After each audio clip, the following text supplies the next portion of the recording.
For the past year, I'd been hearing all the hype surrounding Labubu dolls.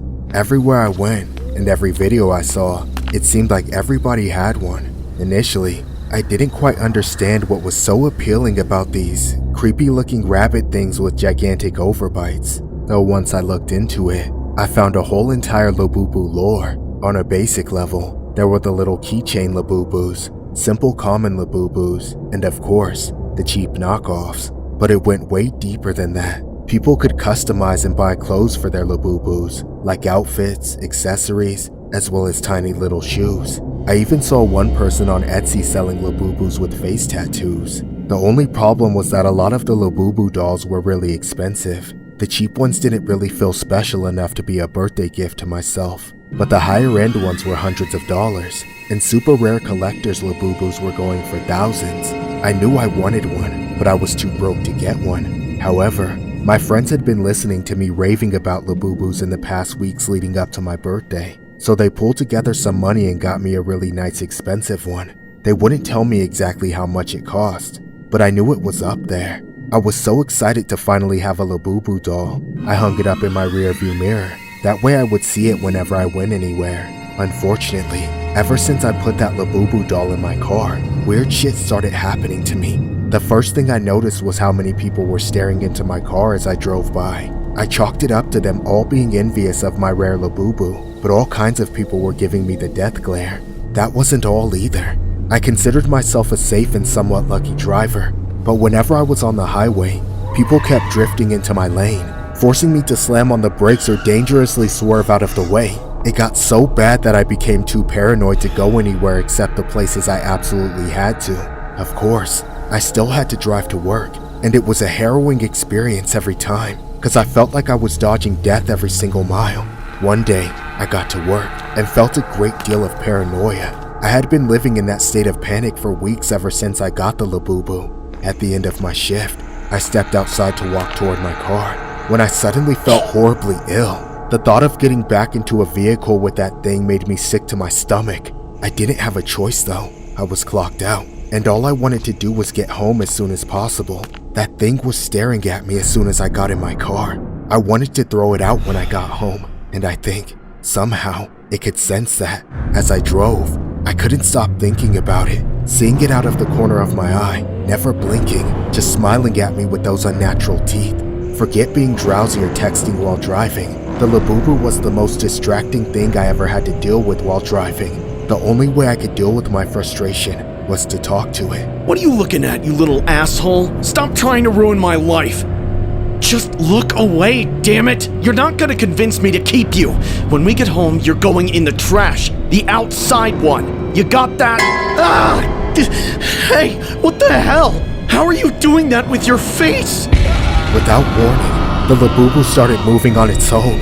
It was rocking back and forth like crazy. I kept trying to hold it in place with one hand to keep it out of my face, but it was fighting me. I started to panic, almost losing control of my car.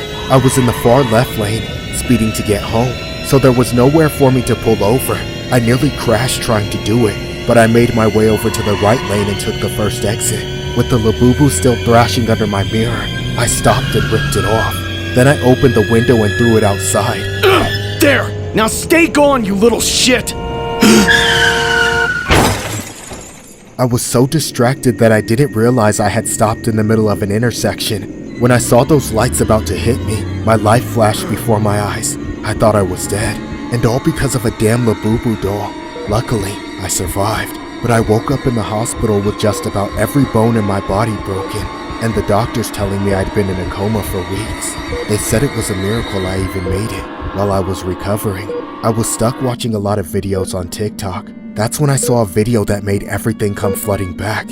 It was a video someone had taken of my car in broad daylight, only I wasn't in it. It was parked outside my apartment, and you could clearly see inside through the windows was my Labubu doll, hanging from the rearview mirror, swaying back and forth with nobody touching it. Most people in the comments were saying it was fake, some kind of trick or AI generated garbage, but I know it's real. I saw it happen with my own eyes, and it nearly killed me.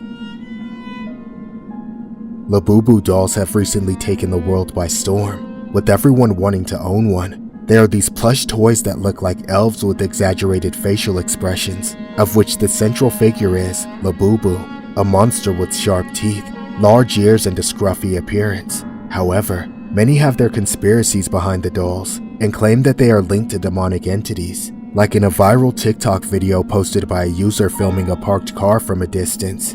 In the footage, a Labubu doll can be seen hanging on a rearview mirror of a vehicle, like how an air freshener would. However, it seems to move alone, swinging rapidly. What makes the clip eerie was how the user claims no one was in the car, which can be seen in the video. The video has since been posted on TikTok with the caption, "I've been saying Labubus are evil." It's difficult to fully know if the video is legit or not, but it's nonetheless unsettling as hell.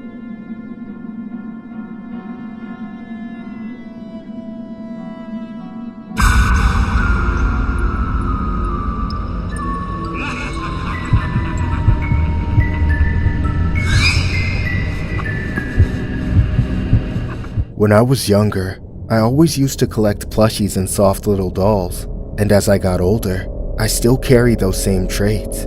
Since I live alone, I like to decorate them around my apartment to populate the space. That way I don't feel so lonely. Naturally, when the Labubu craze came around, I fell victim to the hype. I went down the rabbit hole and saw so many Labubu videos that I was learning the lore behind all the different members of the Labubu tribe. I did hear some rumors about them as well, but I've never believed in any of that. To be honest though, I felt kind of obligated to get a Labubu more than I actually wanted to have one. I didn't want to miss out, and I figured they might grow on me, so I ended up getting one. Unfortunately, as soon as I unboxed my Labubu, something didn't feel right. It might sound weird, but I ascribed my dolls and plushies vibes and feelings. Whatever it was, I couldn't see. The new Labubu was making them very uncomfortable, like they didn't want to be around her. To make everyone happy, I put everybody but Labubu and my chillest plushie in the living room, then the rest stayed in my bedroom. I thought that sometimes dolls can be like cats and need time to acclimate to each other, so I hoped things would resolve themselves after a few days. Of course, I wouldn't bother saying anything of this if that were the truth. No matter how I arranged everybody, there was an undeniable tension. It wasn't just them feeling it anymore either. It was affecting me too. I lost sleep and had this nagging feeling that I wasn't the only person in my apartment. I worried if I told my friends what was happening, that they would think I was making it all up, so I kept it to myself. But things only got worse. For the first time in my life, I started hearing things, like things I knew couldn't be real, but felt real nonetheless. I'd be in bed and hear things falling in the kitchen, only to get up and find nothing out of place. Sometimes, while relaxing on the couch, my bedroom would make a noise. I don't know if that makes any sense, but it was like someone was walking around in there, depressing the floorboards, quietly messing with my sheets. Every time I checked, there was nothing, nobody. Beyond that, if I didn't already think I was going crazy, Labubu seemingly started to move around on her own. Now, I'll be the first to admit that I'm not the best with keeping track of things, but my dolls are a bit more than things to me, almost like pets or even friends, so I tend to have a good memory of where I last put them. Labubu, however, was elusive. I could have sworn I finally let her sit on my bed, only for her to randomly show up on the coffee table later the same day.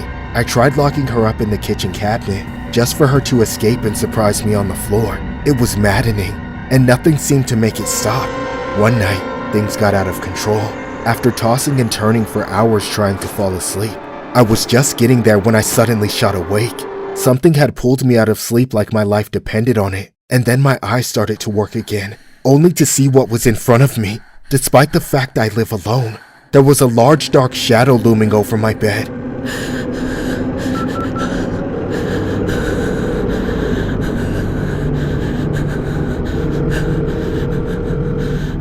911, what's your emergency? Hello? Police? There's someone in my bedroom. I don't know who, but... You know me. What? No. Who are you? Who's there?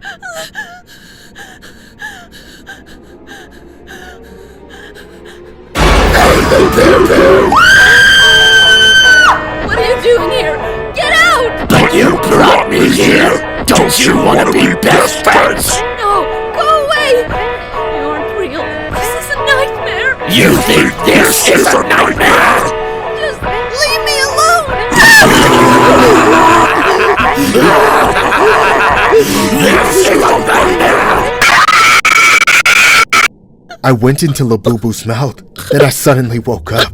I was sweating bricks. I knew it was real this time, because my body was covered in scratches and bruises. Everything hurt. That's when I found Labubu hanging around, and threw her in the trash. I tied the bag up, then took it out to the dumpster. Ever since then, I've been free of Labubu's curse, though not without frequent reminders. The fact that they are demonic is some sort of meme now, but from what I experienced, it's absolutely true. Of course, whenever I tell my story, everyone thinks I'm making it up. To all those people who don't believe me, I wish they'd get a Labubu doll of their own and see what happens. This story was inspired by a series of eerie TikToks of people claiming to experience cuts or bruises after owning a Labubu doll. Some claim to even hear their Labubu whispering at night. After digging deeper down the Labubu lore, there have been dozens of videos alluding that Labubus have an uncanny resemblance to Pazuzu, a notorious demon from Mesopotamian myth. Historically, he's been associated with storms and drought, but ironically symbolizes protection amidst chaos. Nevertheless, TikTok began to swirl with tales of Labubu hauntings. One story which emerged is that the stuffing used to make the first batch of Labubu dolls was housed in the same warehouse in Iraq, used to store archaeological artifacts such as Pazuzu idols. The story goes that dust from a shattered idol ended up in the burlap sack that contained the Labubu stuffing. At the end of it all, these are really just superstitions, and we don't know for certain if the injuries people claim to have are Labubu related.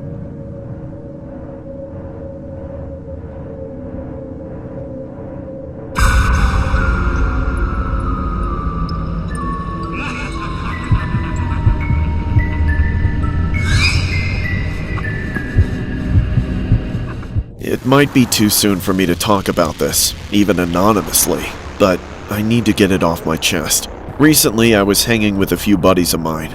The three of them aren't the best people, and they've definitely been a bad influence throughout my life. That evening, we talked about a ton of different things, but there was one topic I never expected the guys to even think about. Dolls. Not just any dolls, but the Labubu dolls that have been recently going viral. Nothing about them mattered to us, except for the fact that people wanted them, and because there was so much demand, prices were high. Eventually, the guys started coming up with a scheme and wanted to sell Labubus while they were still hot. I should have known where they were going with it, but I stupidly name-dropped a place I knew had a ton of Labubus, a local collector's store called One Stop. I was just trying to suggest that they could work there, maybe get commission for selling them, but my friends had another idea. All at once, they turned to me with an evil look in their eyes and wanted to rob and steal their stock of Labubu dolls and sell them on the street. They would be loaded by the end of the week if they could pull it off. As soon as I realized what they were really talking about, I tried to back out. I didn't want anything to do with it, but by then, it was already too late. Guys, I don't want to rob anybody. That's like a family-owned business, man. Look, it's happening, shithead. There's no backing out. You're either in or we're jumping you. What? Are you in or not? I'm sure you're used to hearing that from every girl you slept with. Sure, I'm in. It was either I helped them rob the store or let all three of them kick my ass right to the ICU. So I chose option A. That same night, we put the plan together. We already had the tools we needed. Gloves, masks, crowbars, and bags. It even just so happened that one of my friends had stolen a pickup truck a few days ago. He kept it in his garage, which would make the perfect getaway vehicle. Since he'd already taken care of that, he'd stay outside and make the getaway, while the rest of us went in. By the time everything was set to go, we stayed at my friend's house until it got late. When night fell, we transferred over to the getaway driver spot, then piled into the stolen truck and made our way to One Stop. When we got there, we put on our masks, made sure our sleeves were down and our hoods were up.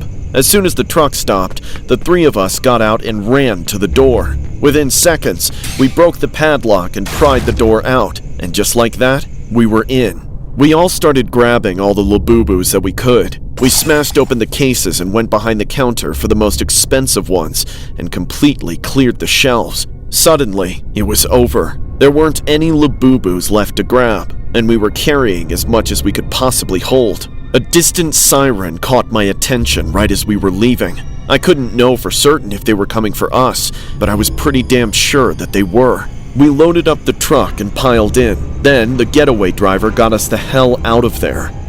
Once we were off the block, we took our masks off to avoid looking suspicious, and I swear, literally seconds later, the first cops went speeding by us, right back to one stop. If we'd stayed there just a minute longer, it would have been over. Still, we weren't home free until we were back in the garage. And, of course, that had to be one of the nights that we stopped at a red light and a cop pulled up right next to us. We were all shitting ourselves there for about 30 seconds, but thankfully, when the light turned green, he went the other way and drove off. Back at the house, we celebrated when we knew the coast was finally clear. I felt more relieved than I ever had in my life, and everyone was thrilled with the amount of Labubus we were able to snatch. We couldn't even imagine how much money we were going to make off them. However, the very next day, the anxiety came back in full force. What we'd done had already broken the local news, and it was starting to go viral. They had crystal clear video of us robbing the store, but we hadn't been identified yet. We had been careful enough to avoid that. Despite all of us trying to stay low-key, the getaway driver got spooked and dumped the truck. The cops ended up finding it, which led them to our friend's house, where we had stashed all the Labubus. Someone in the neighborhood must have seen us unloading stuff and got suspicious, even though we kept everything covered. In the end, all the Labubus got seized and given back to One Stop, and my friend got arrested, so it was all for nothing. Myself and the other two guys are still laying low, but I'm constantly scared the one who didn't get away is going to snitch. If he does, we're all getting caught too. This story was inspired by a viral Labubu robbery that was caught on camera. Police are investigating a warehouse robbery where thousands of dollars worth of Labubus. When serving a search warrant to a resident in nearby Upland, the detectives recovered 14 boxes of Labubus valued at around $30,000. Evidence shows that the stolen Labubus located in Southern California were being prepared for resale, according to the police department. The Labubus have since been returned to their rightful owners. The Labubus were stolen from a warehouse over several days, according to police. During the investigation, when police served the search warrant, a suspect attempted to flee the scene but surrendered. Police did not identify the suspects in their press release. The recovery came after another location, One Stop Sales, a store in La Puente, California, shared footage of thieves stealing around $7,000 worth of Labubus from the store. The vehicle used in the crime was a stolen Toyota Tacoma, which was recovered shortly afterward.